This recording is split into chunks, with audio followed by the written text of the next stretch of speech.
All right, so let's dive into this recent recall of the Porsche Taycan. It's got a lot of folks in the EV world talking and, well, frankly, a little bit concerned. We've got the recall notice right here from carrecalls.eu, and it definitely raises some red flags about battery safety. Yeah, I think this recall really gets to the heart of a concern that many people have about electric vehicles. Yeah. What happens if the battery fails? And this notice paints a pretty scary picture, right? It straight up says Porsche Taycan from 2018 to 2024 EV/hybrid fire.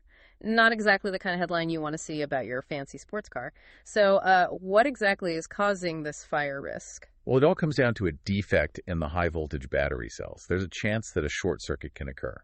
And as you can imagine, that's a pretty big deal when you're dealing with the kind of powerful batteries found in EVs. The notice says Taycans manufactured between July 3rd, 2018 and March 4th, 2024 could be affected. That's a pretty long time. It makes me think that isn't just a small batch of bad batteries. How many vehicles are we actually talking about here? It's a substantial number. Over 7,000 vehicles worldwide. To be exact, 2,936 units in one recall and 4,522 in another. Wow, that's a lot of Taycans potentially on the road with this safety concern. The report also mentions that the root of the problem is a combination of production issues. I'm kind of curious, what exactly does that mean? What went wrong during manufacturing to lead to this battery issue? Well, they've identified 4 specific production issues. They found torn anode tabs, folded cathode tabs, peeled off cathodes, and something called a double production pouch crack. On their own, these issues might not be huge, but together they create a situation that significantly increases the risk of fire. Okay, so we're talking about problems with how the battery cells themselves are made. I think it's important to maybe take a step back for a second, make sure everybody listening really understands what these components are and why these specific flaws are such a big deal. Could you maybe break that down for us a little bit? Absolutely. Yeah. So imagine a battery cell like a sandwich. You've got the anode and the cathode. Those are the positive and negative terminals, like slices of bread. Then between them, you have the electrolyte. That's like the filling of the sandwich. It allows the ions to flow between the anode and cathode.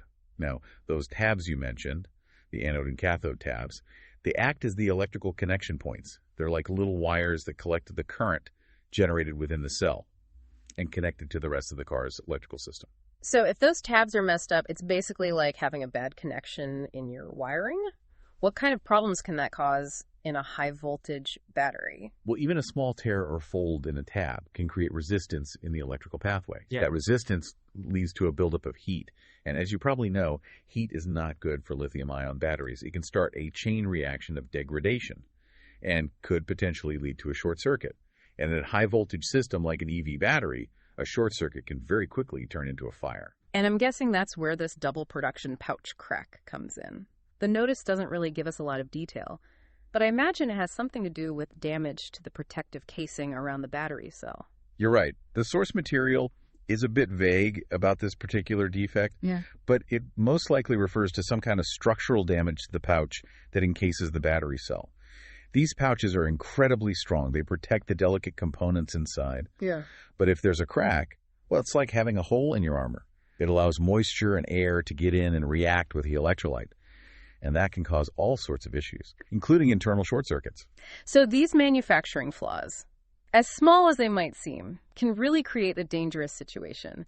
This recall really drives home the point that even the tiniest imperfections can have big consequences when you're talking about EV batteries. Now, for those Taycan owners who are listening and might be getting a little worried right now, what should they do if they see this recall notice? Well, the first thing is don't panic. Not all Taycans are going to be affected. Recalls often focus on very specific components or batches of production. The best thing to do is contact your Porsche dealer or an authorized workshop as soon as you can. They can check your VIN number and let you know if your Taycan needs to be looked at. Okay, so the takeaway here is grab your VIN, call your Porsche dealer, and they'll walk you through what to do next. This recall definitely highlights how important it is to stay informed and proactive when it comes to owning an EV. But this also brings up some bigger questions about EV batteries in general, like how reliable and safe are they really, especially over the long haul? That's a really important point. Battery longevity and reliability are key to the success of electric vehicles. If people are worried that their battery is going to fail or catch fire, well, that's a major obstacle to widespread EV adoption. So what are manufacturers doing to try and address those concerns? We're talking about some incredibly complex technology. How can it possibly guarantee that every single battery cell rolling off the production line is safe? It's a multi-pronged approach. On one hand, they're constantly working to improve the battery technology itself. Researchers are always exploring new materials and designs that are inherently safer and less likely to degrade over time. You've probably heard of solid-state batteries, for example. Oh, yeah, those are the ones that use a solid electrolyte instead of a liquid, right? I've read that they're a lot less likely to overheat and catch fire, which is obviously a good thing. How close are we to actually seeing those in cars? Solid-state batteries definitely have a lot of potential. They're potentially safer, they can charge faster, and they could even last longer than current batteries. But they're still in the early stages of development. It'll be a while before they're ready for mass production and can actually be put into vehicles. So while we wait for those next-generation batteries to arrive, what's being done to make the batteries we have in EVs right now more reliable and safer? Well, in addition to those advancements in battery chemistry, manufacturers are putting a lot of effort into developing sophisticated monitoring and diagnostic systems. It's like having a tiny detective constantly analyzing your battery's health. These systems track things like temperature, voltage, current flow. They can even detect very subtle changes in the internal resistance of individual cells. So it's like an early warning system for potential problems. Exactly. By looking at all of this data, they can spot any abnormalities that might indicate an issue, and then they can alert the driver, or even take steps to prevent a major failure before it happens. For example, if a cell is starting to get too hot, the system can adjust the charging rate or limit the power output to protect the battery from further damage. That's reassuring to hear. It sounds like these systems could play a big role in preventing incidents like what we're seeing with this Taycan recall. But even with all of these safety measures, things can still go wrong. What happens if a battery does fail? Replacing an entire battery pack has got to be incredibly expensive. You're right, it can be a very significant expense. But there are a couple of things to keep in mind. First, battery technology is constantly improving, and the prices are coming down. Second, most EV manufacturers offer pretty extensive warranties on their battery packs. These warranties cover things like defects and premature failures, usually for a certain number of years or miles. That makes sense. So it sounds like there are some protections in place for consumers, even if something unexpected happens. But this whole recall really underscores the importance of staying informed, wouldn't you say? Absolutely. Just like you'd stay on top of maintenance for a traditional gas-powered car. It's essential to be aware of any potential issues with your EV battery. Check the manufacturer's website, sign up for any alerts they offer, and don't ignore those recall notices. Good advice. Now let's circle back to the specifics of this Taycan recall for a moment. We've talked about torn anode tabs, folded cathode tabs, and that mysterious double production pouch crack. Can you tell us a little more about what these components actually do and why these specific flaws are so problematic? Sure, let's go back to that battery cell sandwich analogy. Remember, you have the anode and the cathode. Those are the thin sheets of metal that are coated with active materials. They act as the positive and negative terminals of the battery. And between them is the electrolyte, which allows the flow of ions. So the anode and cathode are the bread and the electrolyte is the filling. Got it. But what about those tabs? Where do they fit into all of this? Those tabs are like little extensions of metal. They come out from the edges of the anode and cathode sheets.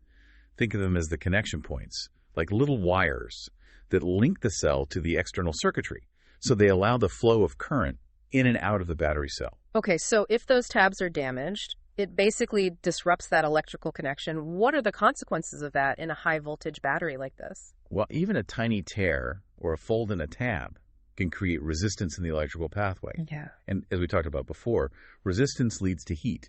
And if that heat isn't properly managed, it can cause all sorts of problems within the battery cell. And we know that heat is bad news when it comes to lithium-ion batteries. Exactly. It can trigger a chain reaction of degradation, potentially leading to a short circuit, which, as we said, can escalate very quickly in a high-voltage system like this. That's where the fire risk comes from. And what about that double production pouch crack? The recall notice is still pretty vague on that. Yeah, unfortunately, the source material doesn't go into much detail. But based on what we know, it seems likely that it involves some kind of damage to the pouch that encases the battery cell. These pouches are usually made from a very strong multi-layered material. It acts as a protective barrier, shielding the sensitive components inside from the outside environment. So if that pouch is damaged, it's like a weak spot in the armor, right? Precisely. Even a small crack or a tiny puncture can compromise the integrity of the cell. It can let moisture or air seep in and react with the electrolyte, triggering a whole cascade of degradation processes, and that creates a serious safety hazard. So we can see how these seemingly minor manufacturing flaws can really add up, creating a perfect storm for potential battery failure. This really emphasizes how important it is to have strict quality control when you're producing EV batteries. You're absolutely right. Even the smallest imperfections can have major consequences when you're dealing with high-voltage systems like this. And as we move towards a future with more and more EVs on the road, ensuring that these batteries are safe and reliable is absolutely paramount. So this whole thing with the Taycan, it really gets you thinking about the future of EV battery diagnostics. We've talked about the monitoring systems they have now, but it seems like we need even more advanced tools, right? Something that can spot those tiny problems before they turn into big, dangerous ones. What's coming down the pipeline in that area? We've hit on a key area of research and development right now. Yeah, the current battery management systems are pretty good. But the next step is to create diagnostics that can really dig deep, analyze individual cells, and predict failures with much better accuracy. So we're talking about going beyond just a general overview of the battery's health. We could actually zoom in and examine each cell. That's the idea. Some of the technologies they're looking at are pretty fascinating, like electrochemical impedance spectroscopy, EIS for short, and ultrasonic testing. Okay, I've heard of ultrasonic testing, but EIS, that's a new one for me. Well, EIS measures the electrical impedance of a cell at different frequencies. It's like creating a fingerprint that can show you tiny changes in the structure and chemistry. Interesting. And with ultrasonic testing, they use sound waves to look for any little cracks or defects inside the cell that you might not be able to see otherwise. So these are some pretty high-tech methods. What kind of impact could they have on EV battery safety and reliability as they get more refined? I think the potential is huge. By using these advanced diagnostics, both during the manufacturing process and for monitoring batteries once they're in the vehicles, we could catch those little flaws way before they turn into serious safety hazards. It's all about moving from a reactive approach to a proactive one. Yeah, that shift to proactive risk management seems like it would be game-changing as more and more EVs hit the road. But I imagine there are some challenges involved in bringing these new technologies online. Oh, for sure. Some of these techniques are still in development, and there are definitely hurdles to overcome. Costs, scalability, figuring out how to integrate them into existing systems. That's a lot to consider. But the industry is really investing a lot in this area, because as EVs become more widespread, the need to ensure battery safety is only going to grow. It's really fascinating to see how technology and safety are coming together to shape the future of electric vehicles. This whole conversation has been incredibly eye-opening, learning about how these batteries work, the potential risks, and all the work that's going into making them safer and more reliable. It's been a pleasure discussing this with you. This is a really dynamic field, and staying informed is so important, both for EV owners and anyone who's interested in where transportation is headed. I completely agree. I think the key takeaway for our listeners today is this. While EV batteries are complex, and there are some potential risks, the industry is really dedicated to tackling those risks head-on and making this technology as safe as possible. But just like with any vehicle, being an informed and responsible owner is essential. Pay attention to your car, follow the recommended maintenance, and stay up to date on any recalls or safety alerts. That way you can enjoy the benefits of electric driving without any worries. Thanks for joining us for this electrifying deep dive into the world of EV batteries. Until next time, drive safe and stay curious. You know, this whole discussion about these tiny flaws causing such major problems really makes you think about the future of EV battery diagnostics. We talked about the monitoring systems that are in place now, but it feels like there's a need for even more sophisticated tools, right? Something that can catch these potential issues before they become serious safety hazards. What's on the horizon in that area? You're absolutely right. That's a really active area of research and development right now. The current battery management systems are pretty good. But yeah, the next step is to develop diagnostics that can go even deeper, like analyze individual cells and predict failures with even greater accuracy. So we're talking about being able to not just get a general overview of the battery's health, but actually zoom in and examine each cell individually. Exactly. Some of the technologies that are being explored are pretty fascinating, like electrochemical impedance spectroscopy, EIS for short, and ultrasonic testing. Okay, I've heard of ultrasonic testing, but EIS, that's a new one for me. What is that? Well, with EIS, they measure the electrical impedance of a cell at different frequencies. It's kind of like creating a fingerprint. That can reveal subtle changes in the structure and chemistry of the cell. Huh, interesting. And then with ultrasonic testing, they use sound waves to probe the internal structure of the cell, looking for tiny cracks or defects that might not be visible to the naked eye. Wow, so some really high-tech stuff. What kind of impact could these technologies have on EV battery safety and reliability as they become more refined? I think the potential is huge. Sure. If we can incorporate these advanced diagnostics into both the manufacturing process and the ongoing monitoring of batteries in vehicles, we could catch those tiny flaws before they have a chance to develop into major safety hazards. Right, so it's all about moving from a reactive approach to a proactive one. Exactly. That shift to proactive risk management seems crucial as we see more and more EVs hitting the road. But I imagine there are some challenges to overcome in implementing these new technologies. Oh, absolutely. I mean, some of these techniques are still under development, and there are definitely hurdles to overcome, like in terms of cost, scalability, and just figuring out how to integrate them seamlessly into existing systems. Yeah, a lot to figure out. But the industry is investing heavily in this area. Because the need to ensure battery safety is only going to become more important as EVs become more widespread. It's really fascinating to see how technology and safety are coming together to shape the future of electric mobility. Well, this has been an incredibly eye-opening deep dive into the world of EV battery technology. We've learned about how they work, the potential risks involved, and the steps that are being taken to make them safer and more reliable. It's been a pleasure discussing this with you. It's a rapidly evolving field, and staying informed is key, both for EV owners and for anyone who's interested in the future of transportation. Couldn't agree more. I think the main takeaway for our listeners today is that while EV batteries are complex and there are potential risks, the industry is working really hard to address those risks and make this technology as safe as possible. But just like with any vehicle, being an informed and responsible owner is essential. Pay attention to your car, follow the recommended maintenance, and stay up to date on any recalls or safety alerts. That way you can enjoy the benefits of electric driving with peace of mind. Thanks for joining us for this electrifying deep dive into the world of EV batteries. Until next time, drive safe and stay curious.